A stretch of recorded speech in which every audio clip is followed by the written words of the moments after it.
আপনি ইন্টারভিউতে যদি সংস্কৃততে কিছু কথোপকথন বলতে চান, যদি আপনি সংস্কৃত বিষয় সম্পর্কে এমন কোনো জায়গায় গিয়েছেন, সেটা এসএসসি হতে পারে বা কলেজ সার্ভিস যেখানেই হতে পারে, বা কোনো প্রাইভেট স্কুল কলেজেও যেতে পারেন, সেখানে নিজের পরিচয় যদি ইন্টারভিউতে দেওয়ার সময় সংস্কৃততে দেন, তাহলে আপনার যে সংস্কৃতর প্রতি যে ভালোবাসা এবং যে দক্ষতা, সেটা আরও প্রকাশ পায়। তো ধরুন আপনি বলছেন যে, প্রথমে নমস্কার করে বসলেন, এবার বললেন, আমি একটি সাধারণ পরিবারে জন্মেছি।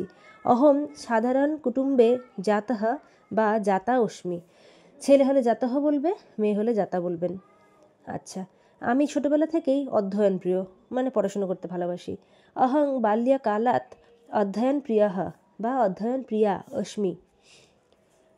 মম গুরুবঃ সদৈব মাং প্রোৎসাহয়ন্তি। আমার শিক্ষকেরা সবসময় আমাকে উৎসাহ দিতেন।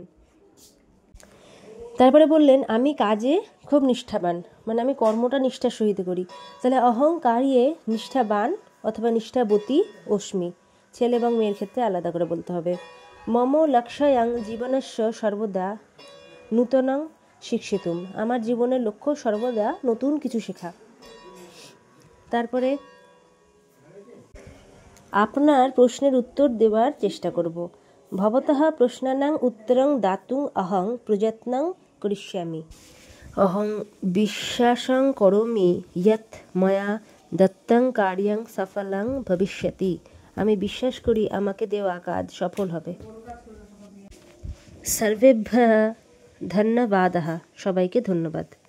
আর আগেরটার মানে ছিল, আমি বিশ্বাস করি আমাকে দেওয়া কাজ সফল হবে, মানে আপনি আমাকে যে কাজের জন্য নিযুক্ত করবেন সেই কাজ আমি সফলভাবে করতে পারবো। এবার এই সম্পূর্ণ বাক্যগুলো আপনাকে পরপর বাংলা বাদ দিয়ে সংস্কৃতে মুখস্থ করতে হবে এবং খুব ডিটারমিনেশনের সাথে বলতে হবে, আর স্বতঃস্ফূর্তভাবে বলতে হবে, যাতে মনে হয় যে কোনো হেজিটেশন নেই। এইভাবে বললে আশা করি আপনার সম্পর্কে সংক্ষেপে জানতে পারবে। তবে আরও কিছু এই ধরনের কথোপকথন আমার চ্যানেলে দেওয়া হয়েছে এবং আরও ভবিষ্যতেও অল্প অল্প দেব। যাদের দরকার তারা একটু চ্যানেলের সাথে যোগাযোগ রাখবেন, তাহলে সবটাই দেখতে পাবেন।